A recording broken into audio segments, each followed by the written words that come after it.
Aligner की treatment शुरुआत कैसे करते हैं।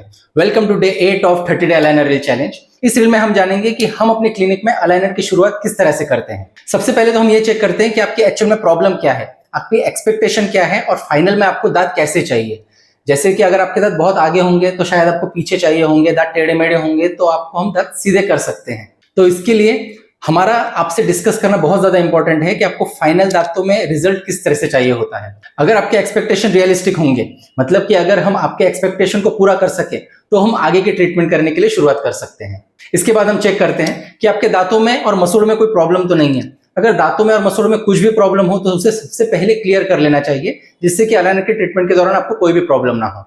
अगर ये सब कुछ ठीक होता है तो हम एक एक्सरे की एडवाइस करते हैं, जिसे ओपीजी बोलते हैं। एक्सरे के अंदर समझता है कि कुछ अंडरलाइंग प्रॉब्लम या डिजीज तो नहीं है।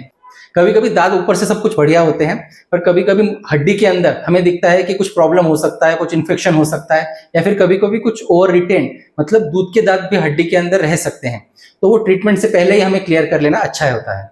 इसके बाद आता है दांतों का माप लेना। माप हम दो तरीके से ले सकते हैं। पहला होता है इंप्रेशन मटेरियल की मदद से और दूसरा होता है डिजिटल स्कैन। जैसे आपके दांतों की जरूरत होगी और सिचुएशन के हिसाब से हम कौन सा माप लेना है ये डिसाइड करते हैं। ये माप लेने के बाद हमें वर्चुअल सिमुलेशन मिलता है, जिसके लिए 2 से 3 दिन का समय लग सकता है।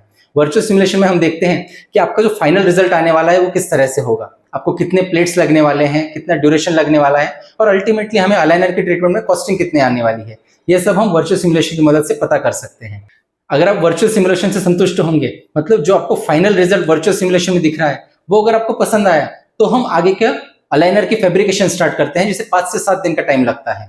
एक बार अलाइनर आने के बाद हम अलाइनर को कैसे पहनना है, उसके क्या क्या प्रिकॉशन लेने हैं, उसका प्रोटोकॉल क्या है, आपको अच्छी तरह से समझा देते हैं। वो समझने के बाद आप हर 10 से 15 दिनों में अलाइनर्स को चेंज करके अपनी ट्रीटमेंट कंटिन्यू कर सकते हैं। अगर आप क्लिनिक के पास ही रहते होंगे तो इट इज रिकमेंडेड कि आप हर महीने में एक बार तो भी आके चेकअप करा लेना चाहिए। बट अगर आप दूसरे शहर में रहते होंगे तो हम आपको 2 या 3 महीने का सेट दे देते हैं, जिससे कि आप खुद से हर 10 से 15 दिनों में आपका सेट चेंज कर सकते हैं और आपकी ट्रीटमेंट प्रोग्रेस होती रहती है। तो इस तरह से हम हमारे क्लिनिक में अलाइनर की प्रोसेस स्टार्ट करते हैं। अगर आपके मन में और भी कोई सवाल होंगे तो आप कमेंट सेक्शन में पूछ सकते हैं, या फिर हमें डीएम कर सकते हैं, या फिर जो हमें ईमेल आईडी दिया हुआ है डिस्क्रिप्शन में उस पर आप कांटेक्ट कर सकते हैं।